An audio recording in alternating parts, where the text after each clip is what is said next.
Mokasenya, balik lagi kita di gerbek. Pemirsa, Aryansa dan Sapri, dua terdakwa yang merupakan kurir narkotika jenis sabu sebanyak 10 kg dan ribuan butir pil inek, ini jalani persidangan di Pengadilan Negeri Palembang.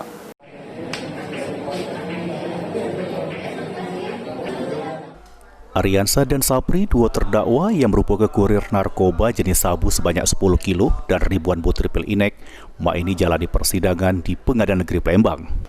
Di hadapan majelis hakim yang diketuai Hakim Edi Cahyono, Jaksa Penuntut Umum Kejati Sumsel membaca dakwaan terhadap kedua terdakwa.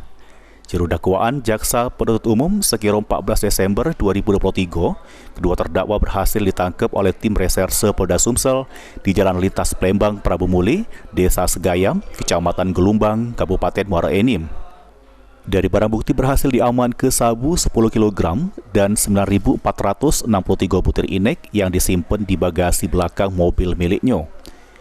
Atas perbuatannya, para terdakwa dijerat pasal 114 ayat 2 junto pasal 132 ayat 1 Undang-Undang Republik Indonesia nomor 35 tahun 2009 tentang narkotika dan pasal 112 ayat 2 junto pasal 132 ayat 1 tentang narkotika. Terhadap dakwaan Jaksa Penuntut Umum, tim penasihat hukum terdakwa tidak ngajukan nota keberatan atau eksepsi juru sidang minggu depan. Lutfi, PAL TV.